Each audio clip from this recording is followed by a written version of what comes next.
Un drame supplémentaire frappe les civils dans la guerre entre Israël et le Hamas. Hier, une roquette a touché l'hôpital Al-Ali dans la ville de Gaza. Selon le ministère de la Santé locale, au moins 500 personnes ont été tuées.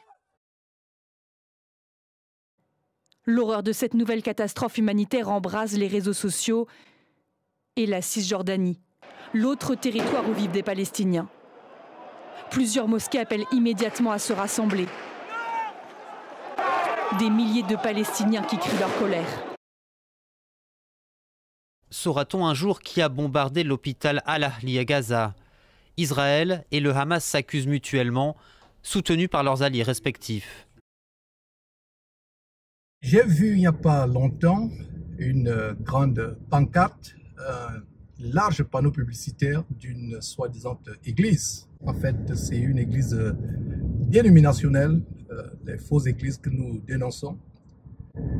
Donc au bord de la rue, une large pancarte où il est écrit « Our church stands with Israel », qui signifie notre église soutient. In a quarter mile, turn left onto Gosling Road. Notre église soutient Israël, notre église supporte Israël. Depuis quelque temps, j'avais à cœur de faire ce petit message suite à l'invasion, je vais dire à la guerre entre Israël et Hamas, le groupe soi-disant terroriste Hamas. La guerre entre Israël et Gaza. J'ai eu à cœur de faire ce petit message en parlant avec des sœurs ou des frères. Il y a beaucoup d'émotions, surtout ensuite du bombardement d'un hôpital, un hôpital des Palestiniens dans la zone de Gaza, qui a fait environ 500 morts. Il y a beaucoup de passion de part et d'autre. Beaucoup de pasteurs lancent des messages de soutien à Israël. Le but de ce message, c'est de nous mettre en garde. Nous vivons la fin des temps. Continue on Gosling Il y Road aura for 1 mile. des guerres, des bruits de guerre, des catastrophes naturelles, des tremblements de terre à gauche, à droite. C'est l'occasion d'avertir les frères et sœurs. Et il y a beaucoup de passion dans le corps de Christ. Il y a une sympathie naturelle, je dirais naturelle, avec Israël, du fait que notre Seigneur Jésus-Christ, selon la chair, est né en Israël. Il est issu de la tribu de Juda. Donc pour les chrétiens, il y a cette tendance presque naturelle, cette tendance quasi naturelle à sympathiser avec Israël. Mais il y a une chose que nous devons comprendre, c'est que, premièrement, Israël aujourd'hui, ce n'est pas Israël dans les temps bibliques. Il n'y a plus en Christ Jésus ni juif, ni grec, ni esclave, ni homme libre, ni palestinien, ni arabe, ni européen, africain. Sur la base de Galates chapitre 3, verset 28, il n'y a plus ni grec, ni juif. Si vous voyez dans ces églises soutenir Israël, je vous dirais que c'est en réalité un soutien spirituel. J'aimerais plutôt dire un soutien ésotérique et magique. In a quarter mile, turn left onto New Trails Comme vous le Drive. savez, la plupart des églises ont embrassé la cabale juive, la magie juive.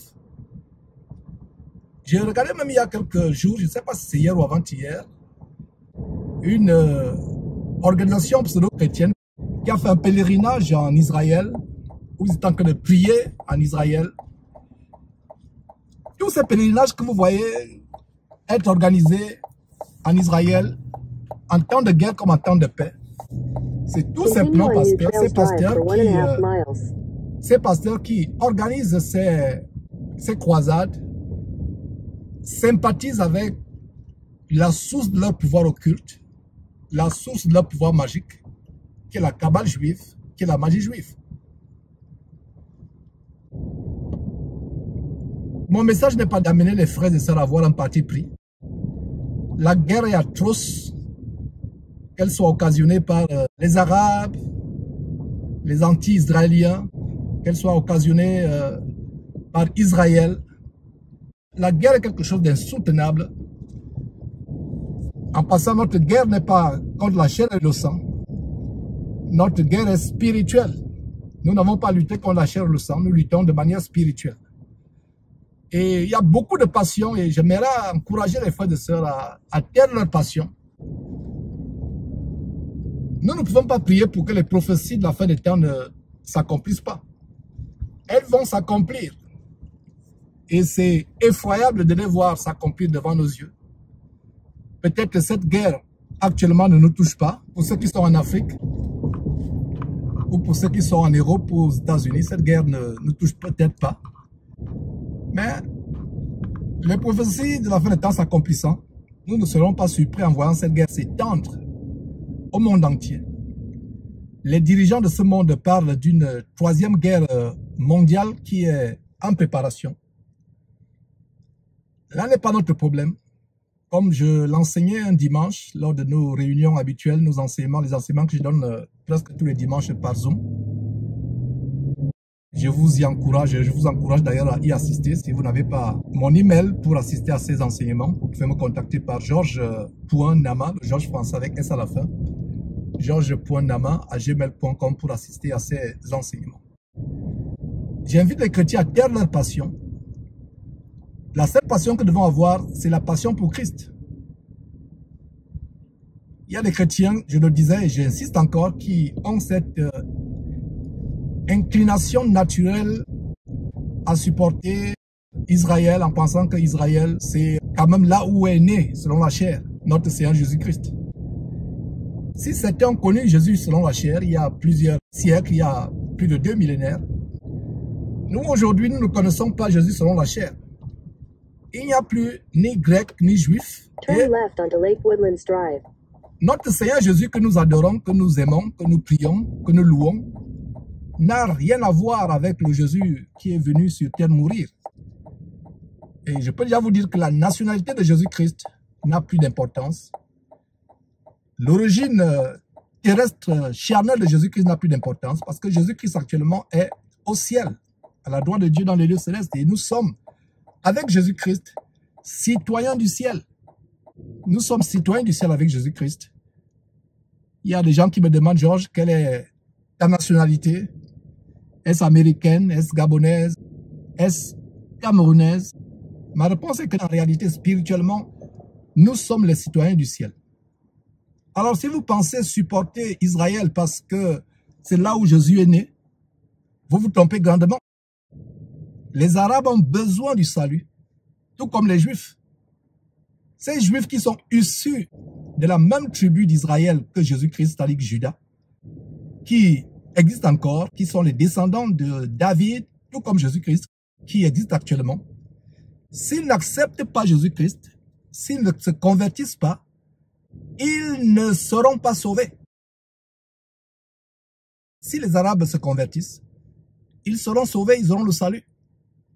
Ce qui est plus important actuellement, c'est notre citoyenneté finale. Nous languissons après le ciel, nous languissons après le paradis de Dieu, là où il n'y a pas de nationalité. Même dans le séjour des morts, il n'y a pas de nationalité dans le séjour des morts. Avez-vous déjà vu dans un cimetière, 2 mètres sous le sol, des divisions raciales, des divisions géographiques? Quel que soit le pays, il n'y a pas de discrimination dans les cimetières, dans le séjour des morts. Et les cimetières sont l'avant-goût de l'enfer. En enfer, il n'y aura pas le quartier des Américains, le quartier des Français, le quartier des Africains, le quartier des Chinois. Et c'est la même chose au ciel. Au ciel, il n'y a pas de nationalité. Et donc ce message, c'est pour taire un peu les passions que les uns et les autres ont. Il y a des églises qui organisent même des veillées de prière pour que Israël gagne la guerre. Il y a des églises qui, disais-je, qui organisent des veillées de prière pour que Israël gagne la guerre. Au lieu de faire les veillées de prière pour qu'Israël extermine les Arabes, faisons plutôt les veillées de prière pour que les Arabes et les Juifs se convertissent à Christ. Vous voyez comment les chrétiens aujourd'hui sont tellement charnels. Et un des pires constats de notre génération, c'est que presque 100% de ces pasteurs Turn left, then turn right. ont embrassé la magie juive, ont embrassé d'autres pratiques Turn right, then your destination will be on the right. ésotériques. Et c'est dommage, mes frères et sœurs, c'est vraiment dommage que beaucoup de chrétiens manquent de discernement. Ils n'arrivent pas à comprendre qu'aujourd'hui, la guerre n'est pas charnelle. Notre plus grande guerre que nous devons lancer, c'est la guerre pour les âmes. La guerre contre Satan qui entraîne beaucoup de personnes en enfer. Your destination is on the right. Et voilà, je vais essayer de trouver un parking et terminer ce message d'alerte important. C'est toujours merveilleux de trouver toujours un temps, malgré les multiples préoccupations quotidiennes, de trouver un temps pour un message d'édification. Donc je vais garer et terminer mon message. Alors frères et sœurs, fuyons les passions, fuyons les partis pris. Le seul parti pris que nous devons avoir, c'est le parti pris pour Christ. Voilà notre parti.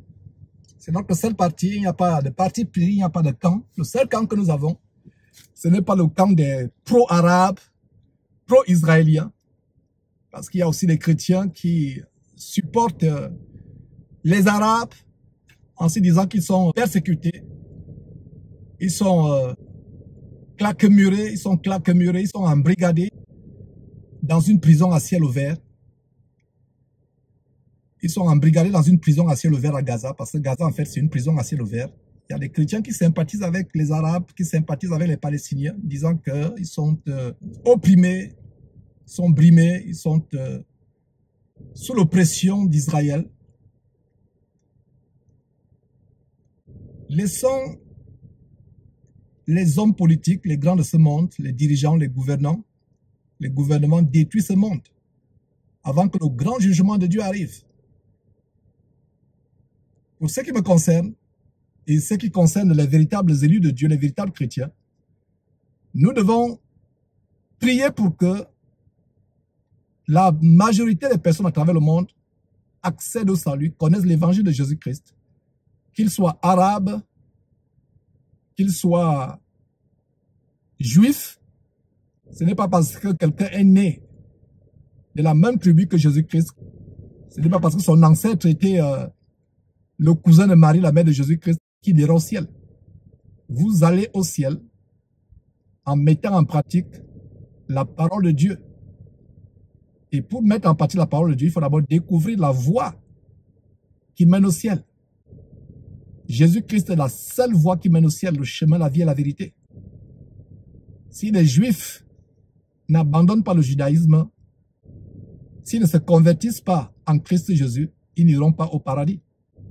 Si les Arabes n'abandonnent pas leur abomination à Allah, qui n'est qu'un démon, associé à un démon de croissant lunaire, allons encore suivre l'émission où je mettais à nu la magie kabbalistique ou la sorcellerie juive, la kabbale ou sorcellerie juive, que les Castanou, Masolo, Tunassi, Ivan Castanou et autres pratiques, allez suivre, vous allez comprendre que Allah n'est que la manifestation d'un démon lunaire.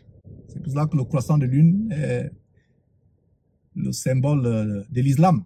Donc Mahomet, c'est un agent de Satan, envoyé par ce démon Allah, qui est associé à la lune. Donc si les Arabes n'abandonnent pas leur voie de perdition, ils n'iront pas au ciel. Donc mes frères et sœurs, faisons taire nos passions. C'est difficile de voir ces bombardements, ces hôpitaux qui sont bombardés, ces écoles, ces quartiers, des innocents qui meurent, que ce soit les Arabes, que ce soit des Juifs. Mais nous n'avons pas de parti pris. Nous ne devons pas avoir de parti pris. Et ne courons pas le risque d'avoir vainement ces passions qui entraînent en enfer. Notre seule passion, c'est la passion, c'est le feu pour l'évangile. C'est pour cela que dès que j'ai une petite occasion, j'édifie, j'exhorte. Que ce soit publiquement par les vidéos, que ce soit en privé, seul à seul avec les chrétiens qui m'appellent. Nous devons avoir cette passion pour Christ. Donc, ces passions relatives aux guerres, telles que la guerre entre la Russie et l'Ukraine, il y a des chrétiens qui ont les partis pris. J'ai fait un posting où je disais que Poutine, qui n'est pourtant pas un chrétien, dénonce l'homosexualité. Si vous pouvez savoir le nombre de commentaires que j'ai eus, les gens qui disaient, mais comment tu dis que Poutine n'est pas chrétien? Il est chrétien. Il n'est pas chrétien selon la Bible, selon Jésus-Christ. Il est chrétien de manière dénominationnelle. Ce n'est pas parce qu'il appartient à la soi-disant église orthodoxe qu'il est chrétien. Vous n'êtes pas chrétien parce que vous êtes membre d'une congrégation. Vous n'êtes pas chrétien parce que vous avez une carte de baptême ou parce que vous avez été baptisé. Vous êtes chrétien parce que vous suivez la parole de Dieu, vous suivez la parole de Dieu, vous la mettez en pratique. Vous suivez fidèlement les préceptes, les commandements du Seigneur Jésus-Christ. C'est ça, être chrétien. Si Poutine était chrétien, il ne ferait pas de politique, il ne dirigerait pas ce pays. Je ne supporte personne, que ce soit le président ukrainien, que ce soit le président Poutine. Nous, chrétiens, la seule personne que nous soutenons, que nous supportons, c'est Jésus-Christ. La seule cause que nous soutenons, c'est la cause de l'évangile qui apporte le salut, qui ferme la porte vers l'enfer à plusieurs personnes et qui ouvre la porte vers le ciel à beaucoup de personnes. Je profite de ce message pour faire taire les passions les uns et les autres. La chair peut ressentir de la douleur, de l'affliction quand les innocents, les enfants sont tués, que ce soit en Israël, que ce soit en Ukraine, que ce soit à Gaza. Mais évitons d'avoir les partis pris. Donc en conclusion, vous qui, soi-disant chrétiens, soutenez Israël parce que Jésus-Christ est issu d'Israël, je vous annonce que Jésus, selon la chair, n'a plus d'importance. C'est Jésus au ciel qui est plus important. Et pour être connecté, pour avoir un rapport, une relation avec le Jésus qui est au ciel, ce n'est pas par la naissance. C'est par la foi en Christ. C'est par le salut par Jésus-Christ. Ce salut a été octroyé aux Africains d'origine comme moi qui vous parle actuellement. Ce salut est ouvert aux Chinois, aux Arabes. Et les Juifs de naissance, les Juifs qui ont la même origine charnelle que le Seigneur Jésus-Christ, s'ils ne se convertissent pas, ils n'ont rien à voir avec Jésus-Christ. Donc, cessez vos passions qui ne sont que motivées par l'ignorance de la parole de Dieu. Parce que si vous connaissez la parole de Dieu, vous n'aurez aucune passion concernant supporter Israël. Et vous n'aurez même aucune passion concernant supporter tel ou tel camp. Nous n'avons pas de camp à supporter. Le seul camp que nous supportons, c'est le camp de la parole de Dieu. Voilà ce que nous faisons. Donc, mes frères, c'était un message d'encouragement. Je ne pense pas personnellement que nous devons prier pour que les prophéties de la fin des temps s'arrêtent. Vous ne pouvez pas empêcher la manifestation des prophéties de la fin des temps. Elles vont se multiplier. Ça va causer beaucoup d'affliction, beaucoup de douleur. Allez encore lire le chapitre 24 de Matthieu que j'ai partagé, je crois, il y a 2 semaines, lors de ces enseignements du dimanche dont je parlais. Ce que Jésus donne comme avertissement, c'est un avertissement terrifiant. Ce sera les temps difficiles, les temps effroyables. C'est pour cela que chacun de nous, nous devons faire attention. J'ai toujours dit, nous devons vivre chaque jour comme si c'était le dernier jour de notre vie sur terre. Mais nous devons servir le Seigneur Jésus-Christ comme s'il venait dans 1000 ans, parce qu'il y a beaucoup d'âmes qui doivent être sauvées. Donc, nous le servons comme s'il revenait dans 1000 ans. Ça, c'est dans notre service. Mais dans notre relation personnelle avec Dieu, dans notre vie privée, nous vivons chaque jour comme si le Seigneur Jésus revenait à n'importe quelle heure, à n'importe quelle seconde. Ou comme si notre départ de cette terre pouvait arriver à n'importe quelle minute. Donc faisons attention, évitons les passions de la chair. Ça fait mal de voir des innocents être tués dans les guerres, mais ces choses doivent arriver. Priez pour que les prophéties de la fin des temps s'arrêtent. Vous ne pouvez rien faire, elles vont s'accomplir. Vous ne pouvez pas lutter contre les prophéties que Dieu lui-même a arrêtées, décrétées selon sa propre souveraineté. Donc j'espère que ce message va vous aider à fuir les passions, à fuir les partis pris, à voir les camps. Et vous qui êtes encore dans ces églises, entre guillemets, où les pasteurs sont dans la cabale juive, fuyez ces églises, parce qu'en fait, ce soutien que ces pasteurs vous font avoir par rapport à Israël, ils sont conscients qu'ils prennent leur pouvoir occulte des Juifs, de la cabale juive. Ils vous embobinent. Donc sortez de ces églises. Ces veillées de prière dans les églises à gauche, à droite pour que Israël gagne la guerre. C'est vraiment la manifestation d'une ignorance criarde, d'une ignorance outrancière, patente. Ignorance de la parole de Dieu. La seule guerre pour laquelle nous devons prier, c'est la guerre pour le salut des âmes. C'est la guerre pour que Satan n'entraîne pas le maximum de personnes en enfer. Voilà la seule guerre que nous supportons, la guerre pour l'évangile, la guerre pour le salut des âmes. C'est la seule guerre que nous soutenons, que nous supportons. Donc j'espère que ce message édifie, ouvre les yeux à plusieurs personnes. Parce que bien des fois, les passions que les uns et les autres ont sont occasionnées, sont causées par leur ignorance de la parole de Dieu. Quand on connaît la parole de Dieu, on ne peut plus être passionné. Regardez ce verset que je vous ai lu.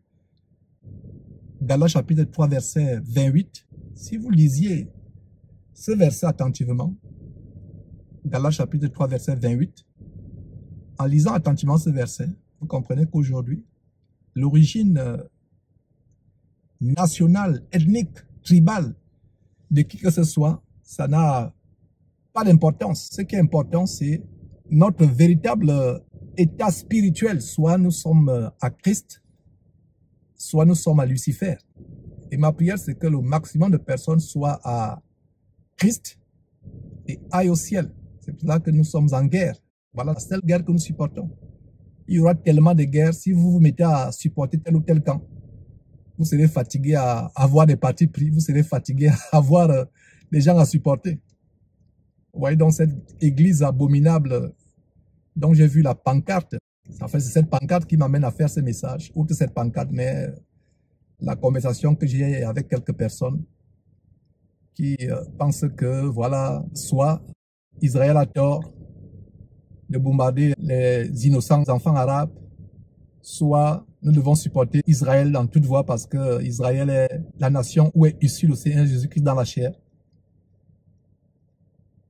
Croire de telle manière ou de telle autre manière, c'est la manifestation de l'ignorance. Nous devons faire très très attention. Notre cité est au ciel. Et la seule guerre dans laquelle nous devons être engagés, c'est la guerre pour le salut des âmes. Que Dieu bénisse toute personne qui a suivi ces messages. Au nom de Jésus-Christ. Amen.